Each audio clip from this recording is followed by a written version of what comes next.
Huwag kayong mag-impok ng kayamanan dito sa lupa. Bahagi ho na kung saan ay, sabi nga po natin ay, hindi naman masamang mag-impok ng kayamanan sa lupa. Pero yung paanyaya na Jesus ay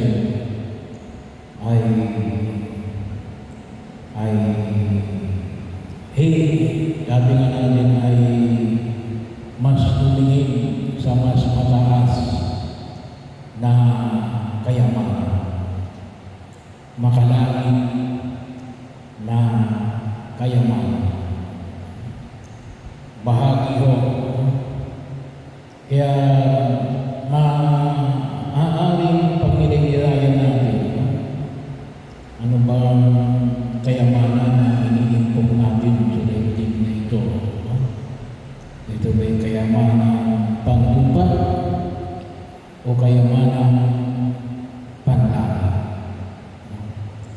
Well, kalimitan mo kapag sinabi natin kayamanan, ang iniisip natin ang mga panlupang kayamanan. Ano man ay makalangit na kayamanan ay bahagi ho na nawa makita natin sa itinuturo ng ating Panginoong Jesucristo, na makita natin makalangit na kayamanan. Yung makalupa ay lupa, pera, posisyon, bahay, sasakyan, o anumang gamit natin na nakikita natin sa daigdig na ito. Ano man yung kayamanan makalangit ay bahagi ho, sabi nga natin ay yung pag-ibig, kapayapaan, kapanatagan ng kalooban, kaayusan, pagkakataon na kung saan ay makamit natin. Kuminsan ay tayo ay, sabi nga natin, ay nililito. Ano yung isang pagkalito? Na akala natin ay ang kayamanan na makalupa ang siyang nagbibigay sa atin ng kapayapaan at kapanatagan ng kalooban. Kaya mag-ingat tayo. Pagkakataon na kung saan ay nawain nakita natin, yun ay bahagi yun, kaya kinakailangan natin na nung maliwanag ang mata, yung ikatlong bahagi. Pero yung unang bahagi nito nasaan yung itinuturing mo kayamanan? Ano yung itinuturing mo kayamanan? Sabi nga natin, paano natin makikita kung ano yung itinuturing natin kayamanan? Ay yung pinagagastusan natin ng ating panahon, ng ating pera, ng ating pag-iisip. Ay di yun ay tinuturing natin kayamanan. Ano ba yung nag-o-occupy ng ating, sabi nga natin, space and time? Ano ang nakikita natin inilalagay ng ating panahon at oras? Yun ang itinuturing natin kayamanan. Kaya bahagi yun na nawa ay matutunan tayo. Yung baga ay kayamanan makalupa o kayanan makalangit. Where do we spend our time? Yung aming sarili, saan natin inilalagay? Ayun itinuturing natin kayamanan. Kaya naman, bigyan natin, naalala ko na yung isang kaso na nag-file ng analga. Yung isa. Kasi sabi ng babae, mas mahal pa nito yung kanyang music instrument. Hindi ko nababanggitin ko ng music instrument. Baka malaman niyo pa kung sino. Kung nag-file ng babae, kasi mas mahal niya pa yung music instrument niya kaysa sa kanya. Bakit? Doon palagi nakatuloy ang kanyang oras. Hindi sa kanyang asawa. Mas itinuturing niya kayamanan namin. Kaya, nandun yung kanyang puso. Kasi bahagi yun eh. Ano yung pinagtutulungan natin ng pansin? Nandun yung ating puso. Yung paano yan ay essential ay nawa ay pag-ingatan natin na matutunan tayo sa mga bagay na makalangit. Yun naman yung nakita natin kayamanan. Kasi kung hindi, ay masasayang na ang panahon na ilalagay natin sa daigdig nito sa mga yung mga bagay na makalupa sa ating na po dito ay nabubulog, nawawala, kinakalawa, kinakain. Kaya bahagi yun. Paano natin nakita ito? Kinakailangan natin na maging malinaw yung ating mata. Kaya nga sabi na kinakailangan na yung ating mata ay maging malinaw na makita natin yung mga bagay na makalangit. At mas mapakalagaan natin ang mga bagay na makalangit. Kaya nga bahagi ng ating pag-imilay na nawa ay maging ulat tayo kasi binahagi ko na rito na yung mga biyaya ng Espiritu Santo ay ang mga biyaya na nagnanais sa ating natin. Makita natin yung katotohanan.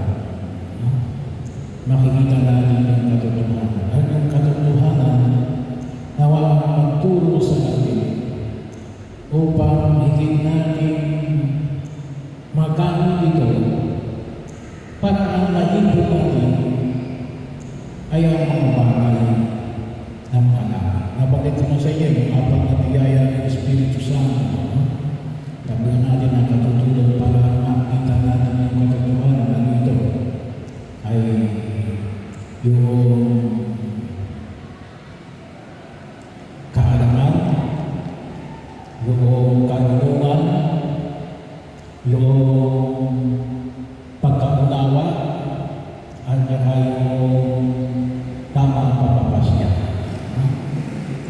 At bahagi rin dito, yung ating unang pagbasa sa sulat ng San Pablo sa mga Korinto ay isang halimbawa kasi kinikwento ni San Pablo sa mga Korinto na sa gitna ng maraming hamon. Sabi nga ay siya ay 3 beses na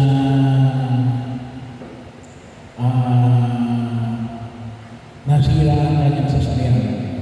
Pantara. Shipwreck. Halos maghapon at magdamag siya nakalutang sa dagat. 3 beses din siya pinahagupin. Bahagi yun.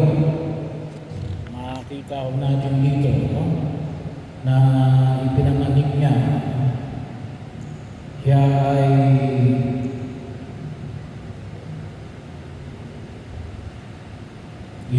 ilang ulit na nabilanggo. Madalas na nasa bingit ng kamatayan, makalima akong tumanggap ng 30 na palo mula sa mga Hudyo. Ang 30 na palo. Alam nyo, yung kultura ng mga Islam ay kung titignan natin ay bahagi ho, halos ginaya yung kultura ng mga Israelita kailan hindi na sila nag-evolve.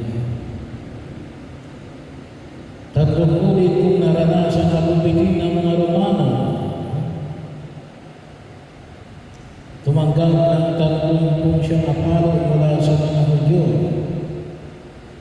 ng makalimang beses, 30 na palo na sumako sa iba't ibang panganin.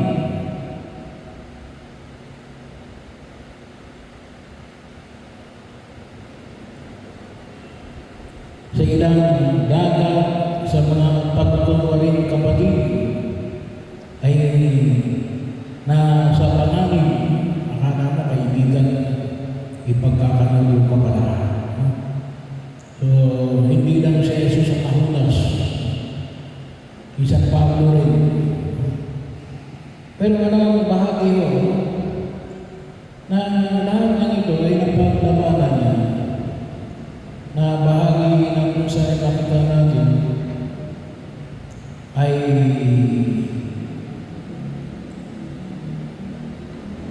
pinagsumikapan niya ipahayag ang mabuting balita ng pagliligtas. Bakit niya kinaya ang mga bagay na ito?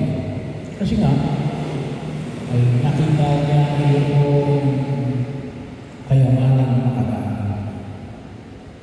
Kaya napag-iisa niya ang mga bagay na ito. Alang-alang sa ating Panginoon Jesus Cristo. Kaya yun ang nakita rin natin. Nasaan yung kayamanan natin? Where do you spend our time, money, no? Bahagi o baka mali yung ating pinagkagastusan. No? Baka hindi kayamanan makadami. No? Baka ang ating pinagtutugunan ng pansin ay mga kayamanan na makalupa. Kaya bahagi ho, yung iba nalululong dyan, no? Kaya meron tayong tinatawag na addiction. Bakit? Ay, yun ang kanilang kayamanan. Droga.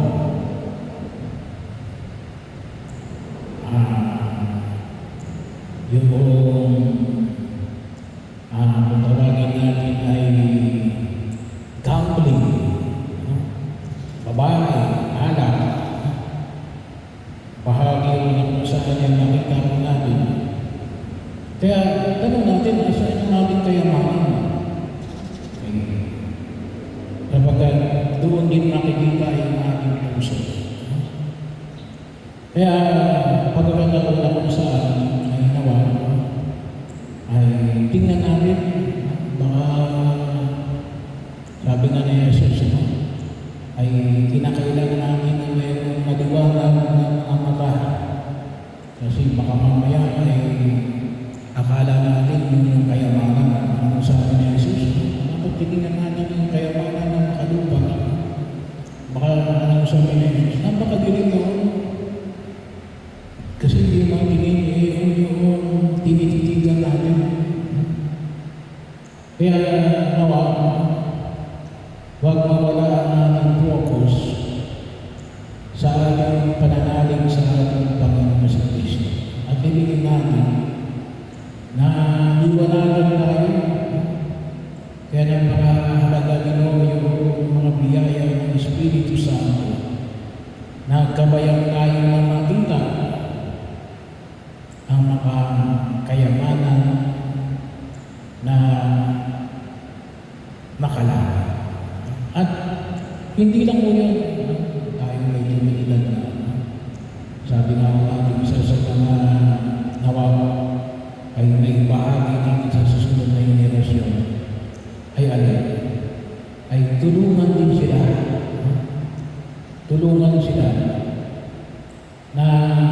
at gabayan na makita nila ang tunay na kayamanan sa pamagitan ng ating mga karanasan na nawa ay naibahagi natin sa susunod na henerasyon. Ikwento rin natin sa mga kabataan ngayon, baka sakaling sa ating kwento ay pagtutulungan natin sila para makita nila ang tunay na kayamanan na makalaman. Sapagkat marami ngayon ang naliligaw ng landas na akala nila yung kayamanan na kanilang dapat na